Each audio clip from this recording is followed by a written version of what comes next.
Estamos aqui no Rede Alcar 2022 e eu tô com a professora Ana Roberta Alcântara, que vai dar um depoimento sobre o trabalho que ela apresentou no nosso congresso este ano. Boa tarde, muito obrigada. É um prazer participar da Alcar Sudeste 2022. Meu trabalho tem como título Como reinventar as independências no contexto da plataformização, da dataficação e da economia da atenção. Então, é uma tentativa de relacionar o tema do meu projeto com o tema do evento. No meu projeto de doutorado, que eu comecei esse ano, sob a orientação do professor Wagner Souza e Silva, eu estou pesquisando a questão da plataformização das Big Techs, né, desses grandes impérios de comunicação. Então, no meu projeto de doutorado, eu estabeleci 3 grandes frentes, né, de estudo. Uma primeira frente faz uma retrospectiva em relação a toda a indústria de informação e comunicação, para estudar quando começaram esses monopólios e aí comparar isso com a internet, né, no caso as Big Techs, as grandes empresas de tecnologia que basicamente controlam, né, os principais serviços que são usados hoje, serviços e também a indústria de aparelhos, aplicativos, armazenamento em nuvem, né? Uma segunda frente de trabalho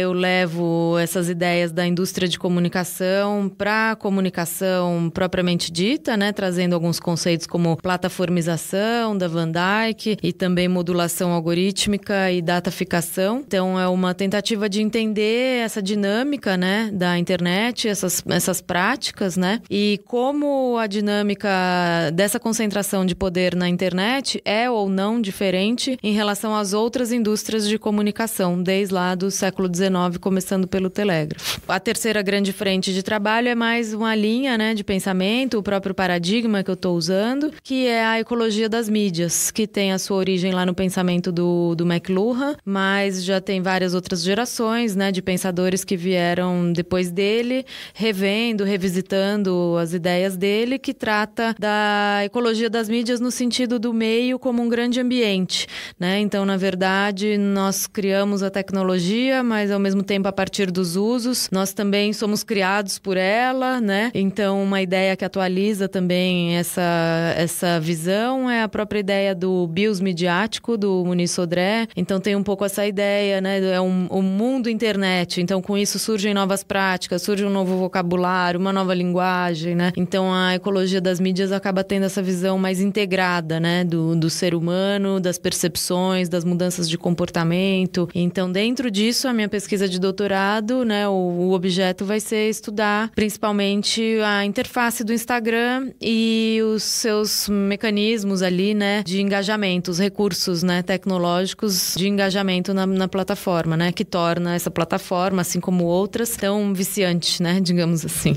E o foco, então, é sobre o Instagram, o foco da sua pesquisa? O foco da minha pesquisa, sim. Aqui no evento eu não trouxe muito esse foco no Instagram, mas a minha pesquisa, sim.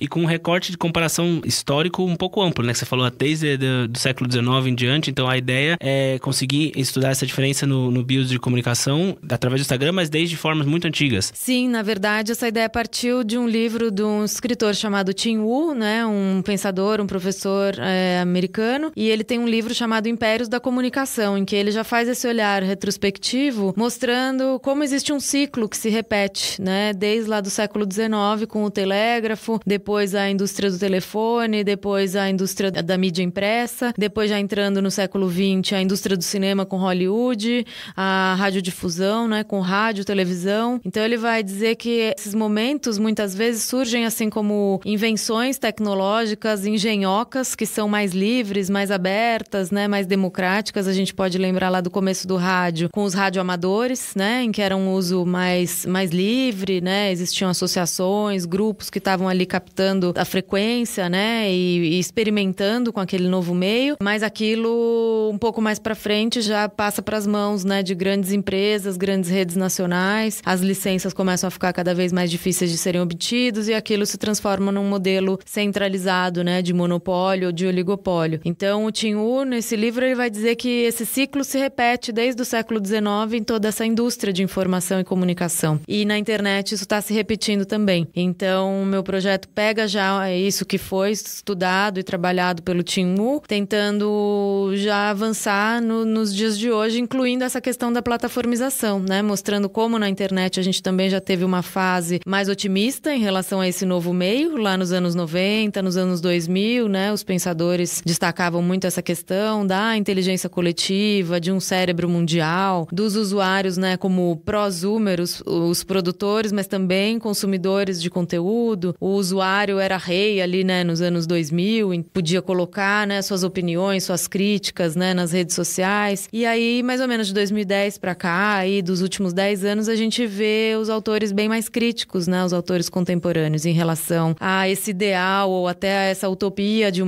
da internet como um meio mais democrático em relação aos anteriores, né? Então, nessa visão do Tim Wu, a internet está repetindo o mesmo ciclo das outras indústrias de informação e comunicação. Então, de 10 anos para cá, a gente começa a ver essa plataformização, essa modulação algorítmica, a dataficação, né, o mercado de dados. Então, toda essa lógica acaba sendo uma lógica de uma internet mais murada, mais fechada, né, mais voltada para essas questões mesmo de mercado, né, do que propriamente de uma liberdade, uma abertura, né, como se pensava lá nos anos 90 e 2000. Então se contempla também, claro, a influência do poder econômico no desenvolvimento dessa rede e o tempo que passou da internet onde ela não tinha essa atenção do poder econômico até hoje, quando essa atenção chega, como esses monopólios e oligopólios se criam e isso muda a BIOS, né? Sim, com certeza, né? Porque quando a gente fala em revolução digital, a gente pode entender a revolução digital a partir de 1970, 1980, com a difusão do microcomputador,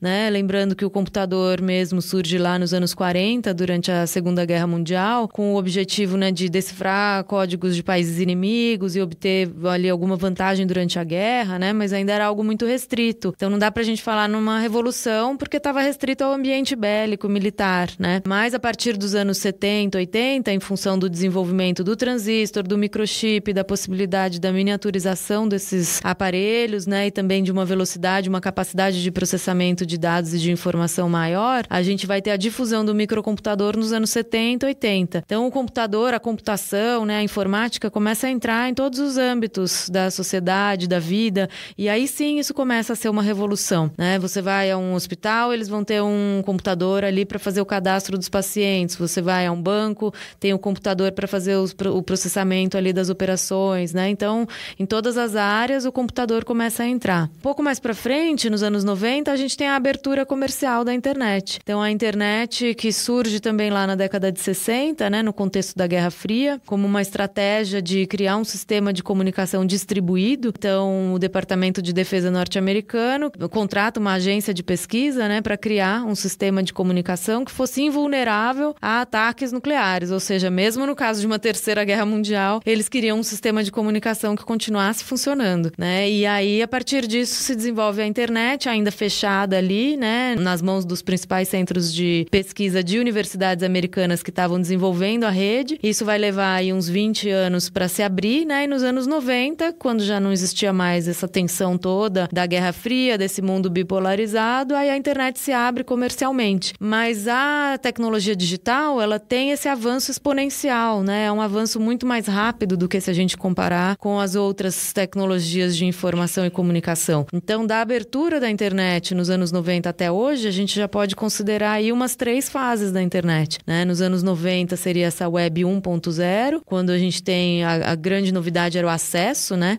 A muita informação, site, serviço de e-mail, mas a gente ainda tinha a limitação da conexão de escada, via telefone, né? Então não era possível transmitir, circular muito conteúdo multimídia ou ter muita interação, né? Acabava sendo mais caro porque era via os impulsos, né, do telefone fixo. E aí isso muda nos anos 2000, quando a gente tem a web 2.0. E daí a própria infraestrutura muda, porque a gente tem a banda larga. Então, com isso, mais velocidade e aí com isso mais possibilidade de circular esse conteúdo multimídia, né? Música, foto, filmes. E também essas novas plataformas, né? As plataformas, as redes sociais, as páginas wiki, os blogs.